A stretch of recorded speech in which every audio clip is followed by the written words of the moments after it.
Oke, kita mulai dengan ketawa dulu. Hari ini kita bikin konten malam minggu. Tuh ada teman saya di belakang kata bikin YouTube kenapa pakai baju singlet? Karena gerah, oke karena gerah. Dan juga ini kan malam minggu, jadi kita malam minggu santai aja ya, kita ngobrol-ngobrol aja. Jadi di sini lebih kita ke ngobrol karena ada sesuatu yang ingin saya sampaikan sih. Ya, seperti biasa ini konten vlog untuk pribadi. Jadi kalau kalian merasa ini bagus, bisa di like, terus bisa diklik tombol subscribe-nya karena gratis. Oke? Sebelum lanjut, jangan lupa klik tombol lonceng dan subscribe-nya ya. Terima kasih. Kemarin itu saya sudah menulis gitu, menulis apa-apa yang harus saya buat di hari ini biar produktif aja gitu ya, untuk record aja.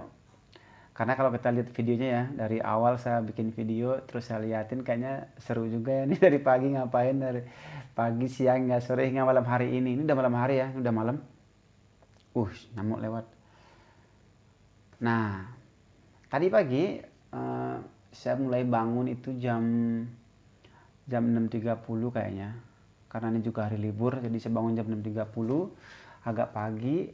Terus mulai dengan ini listnya ya, ini seberapa produktif saya hari ini. Ya, ini paling produktif ya. Biasanya sih nggak, kalau libur biasanya hanya diisi buat ya tidur, makan, olahraga sedikit. Pertama, bangun pagi jam 6.30 itu rencana awalnya itu mau jogging. Mau jogging awalnya, ya. Ya kan? Tapi nggak bangun lo kan.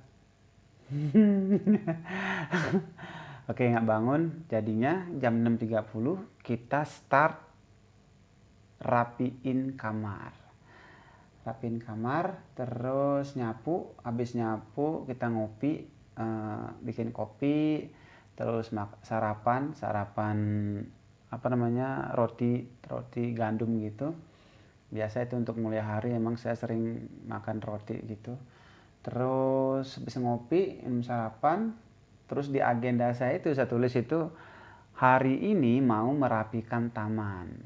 Jadi kemarin baru beli bunga sedikit buat di taman, biar ada yang kita siram-siram lah tiap hari ya. Jadi ada kegiatan lah ya kalau lagi hari sore-sore hari gitu, nyiram bunga.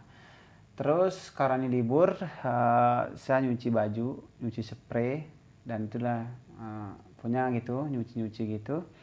Habis nyuci itu udah jam jam sekitar jam 8 tuh. Jadi dari setengah 7 tadi bersih-bersih, sarapan, ngopi, terus beresin taman tuh sekitar jam 8 9 gitu lah pokoknya dah. Ya bersihin taman, beresin bunga, masukin plastik ke pot bunganya, terus siram, beresin sampahnya. Lalu selanjutnya itu beli sayur mentah, jadi bahan-bahan sayur gitu mentah untuk kita masak.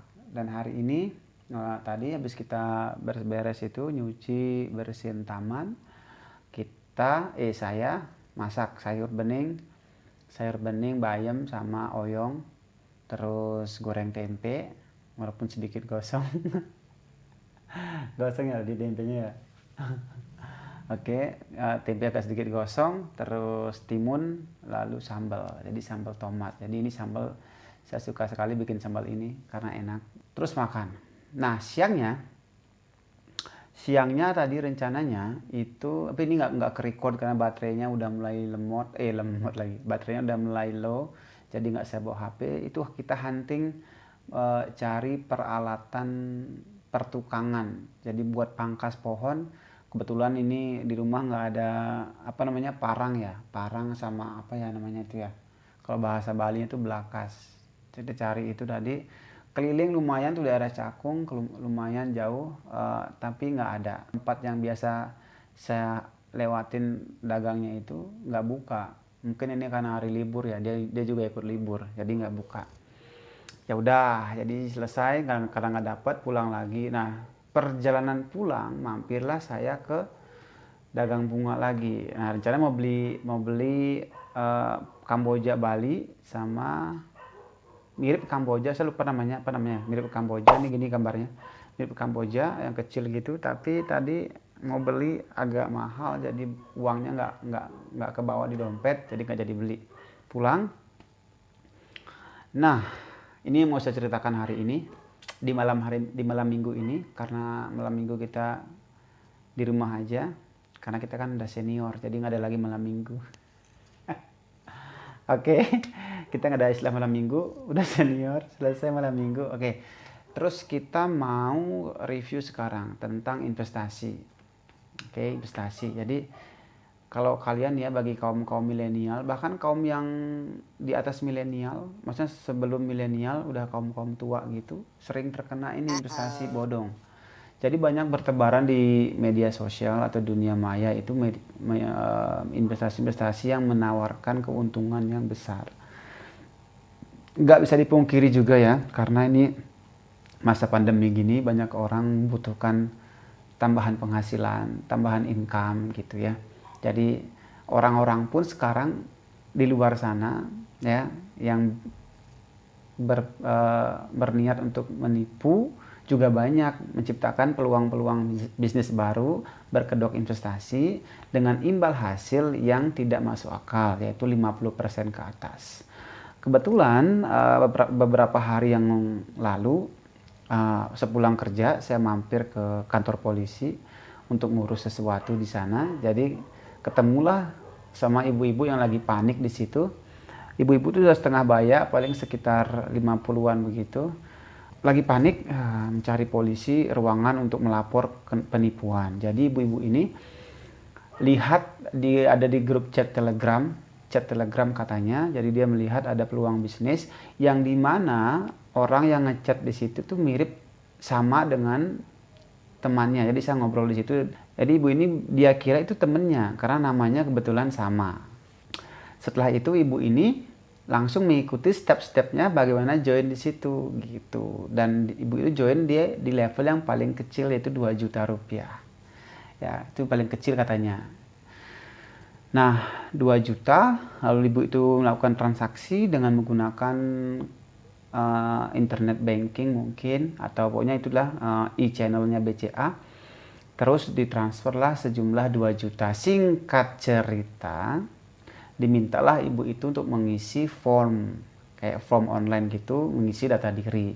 Menurut keterangan si ibu itu memasukkan saja karena dia pikir itu temannya. Oke, temannya. Karena namanya tadi kan sama. Lalu ibu tuh isi namanya dan dia masukkan nomor BCA. Jadi teman-teman ya, untuk diketahui di sini, jangan kalian sampai nge-share nomor kartu yang ada di ATM BCA itu dan PIN BCA. Jangan pernah itu dikasih ke orang, apalagi yang kita nggak kenal. Orang kita kenal aja jangan, ya, karena bersifat rahasia dan pribadi. Nah, itu karena saya juga udah konfirmasi ke banknya, udah konfirmasi melalui telepon BCA bahwa kode OTP, kode kartu, nomor yang ada di kartu ATM jangan sampai dikasih ke orang. Nah, singkat cerita ibu ini kasihlah ke form itu, yang orang yang ngirimkan form itu. Hari berikutnya yang dijanjikan pun yaitu 60% atau 70% nggak kunjung tiba. Lalu ibu itu ngechat orangnya, kok pokoknya dia intinya nanya kenapa belum datang ke rekening saya. Terus orangnya nggak balas. Nah, dia muncul kecurigaan si ibu ini. Menurut pengakuannya, dia bukalah saldonya. Awalnya dia ingat tuh ada 13 juta sekian, tetapi setelah dibuka habis. Hanya menyisakan berapa puluh ribu rupiah saja. Nah, dari situlah dia merasa panik, langsung dia mengontak temennya yang dikira temennya itu ternyata bukan. Nah, orang yang di Telegram yang dia nggak kenal. Intinya dia udah terkuras 13 juta sekian kata ibu itu. Dia ke bank untuk mengecek buku rekening dan segala persyaratan untuk melapor ke polisi. Ya, untuk kalian ketahui ya yang di rumah yang melihat video ini, bagi kalian yang merasa atau pernah tertipu tanda kutip, atau sebenarnya bukan tertipu ya, karena kalian sendiri yang ikut transaksi itu, kalian itu bukan tertipu sih, kalian hanya salah langkah memasukkan investasi gitu. Jadi bagi kalian yang sudah terlanjur investasi begitu dan belum kunjung datang hasilnya, maksudnya keuntungannya belum datang, kalau kalian mau melapor polisi, ingat siapkan semua barang bukti karena di polisi itu tidak menerima dia barang bukti HP, chat di HP. Ya, jadi kalian harus print, misalkan dalam bentuk WA atau WhatsApp dengan orang tersebut atau bukti transfer kalian print dulu berwarna, lalu ke bank minta rekening koran bahwa benar ini terdebet tanggal sekian dan kalau bisa dicap oleh tellernya. Lalu ceritakan kronologisnya beserta barang buktinya ke kantor polisi. Jadi ini sedikit warning juga sih buat saya dan buat juga teman-teman yang lihat ini, bahwa di luar sana banyak sekali investasi yang beredar. Ya, harus lebih cermat, hati-hati memilih dan memilah mana investasi yang resmi. Kadang resmi pun nggak menjamin itu akan bertahan lama gitu loh. Jadi apalagi yang nggak resmi kan gitu. Nah itu tentang investasi ya. Saya lupa namanya itu yang ibu itu ikutin. Pokoknya namanya peluang investasi atau peluang apa gitu. Pokoknya banyak lah. Ternyata kata polisi banyak sekali beredar ya. Jadi kalau teman-teman yang sudah merasa tertipu atau ya rugi gitu, silakan lapor ke polisi. Ya berharap aja polisi akan menanganinya gitu ya. Karena ini namanya juga spekulasi ya kan, bisnis begini, investasi begini kan spekulasi. Jadi kalau kalian udah berani menaruh uang di situ ya kalian juga harus berani akan resikonya ya gitu. Saran saya sih investasi ya yang sekarang kan kaum milenial itu kan dekat sekali dengan investasi gitu, karena kalau ada ungkapan kalau kamu milenial belum ikut salah satu investasi kamu belum milenial gitu, ngerti kan maksudnya. Jadi sebagai kaum milenial itu udah saatnya kita berpikir jauh ke depan. Investasi itu menguntungkan sebenarnya, tapi jangka panjang. Ya, nah saya ikut investasi programnya CAR, Central Asia Raya, yaitu dari Salim Group. Karena saya pikir ini bagus banget ya. Ini bukan promosi, tapi ini cerita saja. Salah satu investasi ya, saya ikut beberapa investasi. Salah satu saya ikutin CAR ini karena modelnya nabung, jadi nabung investasi ya. Bagi kalian kaum milenial boleh banget ini, karena investasi di sini kita hanya sampai 5 tahun saja, jadi jangka panjang. Setelah 5 tahun kita stop nabungnya, jadi biarkan dia berkembang sebagai investasi. Nah untuk lebih jelasnya kalian bisa nanti lihat Instagram saya atau bisa juga kontak saya langsung. Anda ada di deskripsi mengenai investasi ini. Ada juga Bibit, saya juga ikut di Bibit ya, aplikasi Bibit itu juga investasi, ada reksadananya, ada sahamnya, ada pasar uangnya gitu ya. Jadi dalam hal investasi kalian harus lebih lebih bijaksana lah memilihnya gitu ya. Tapi ya itulah, zaman semakin maju, apalagi pandemi ini, banyak peluang bisnis bertebaran di luar sana. Jadi kitanya yang harus berhati-hati memilihnya. Ya sekali lagi, resmi nggak resmi itu belum menjamin perusahaan itu atau bisnis itu akan langgeng gitu ya. Karena ada juga yang resmi tetapi kolaps juga. Terlebih juga yang nggak resmi pasti ada kemungkinan kolapsnya atau scam. Kalau bahasa investasi tradingnya itu scam. Jadi dibawa lari uangnya. Kita mau narik nggak bisa gitu ya. Nah itu tentang investasi yang ingin saya sharingkan. Terus apalagi ya, kedua sih ini kan ngobrol ya, ini ngobrol aja. Ada buku bagus ada buku bagus yang kemarin saya baca, saya lupa judulnya. Ini buku online, saya lagi baca online gitu. Di situ menceritakan bahwa orang yang sering ngobrol, bertukar pikiran gitu, di kesehariannya dia sering ngobrol. Di buku itu dijelaskan bahwa kegiatan ngobrol ini bisa meningkatkan imun kalian gitu. Jadi ngobrol lah ya. Terlebih ini kan pandemi kan, kita takut kan, kita agak was-was kan, kita mau ngobrol sama orang kita was-was juga, mau main ke rumah orang mau ngobrol was-was juga gitu ya. Tapi kan sekarang sudah ada zamannya Zoom ya, zaman Zoom, zaman Jimmy. Bahkan kemarin saya coba juga main di Ome TV ya. Ome Pak Om sih bacanya, Ome lah ya, Ome TV. Itu lucu banget sih di Ome TV itu. Ternyata saya kan baru pertama kali ikut tuh di Ome TV, lagi iseng-iseng gitu ngecek Ome TV karena kebetulan masih ada kuota ada kuota lebih, jadi saya main Ome TV sekitar jam 10 malam gitu, lagi iseng-iseng stres gitu kan, nggak ada ide gitu, ya udah buka Ome TV. Dan lucunya di Ome TV ini banyak banget orang nggak jelas di situ. Kenapa nggak jelas?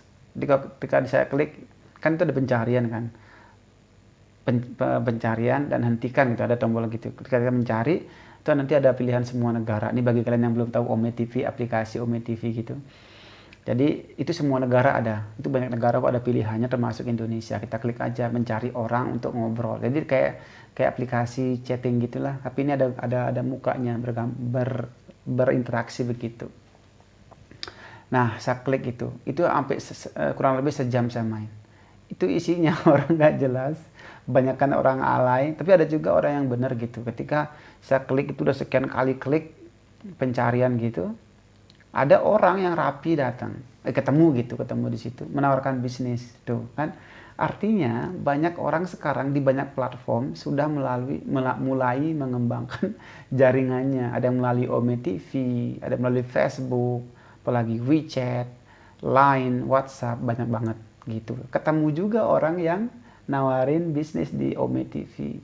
Bisa maksudnya nggak melanjutkan obrolan, karena ketika saya tahu itu MLM, saya agak kurang tertarik gitu, karena saya bukan nggak ahli dalam menjual, karena si orang itu menawarkan barang kayak produk kesehatan gitu untuk dijual.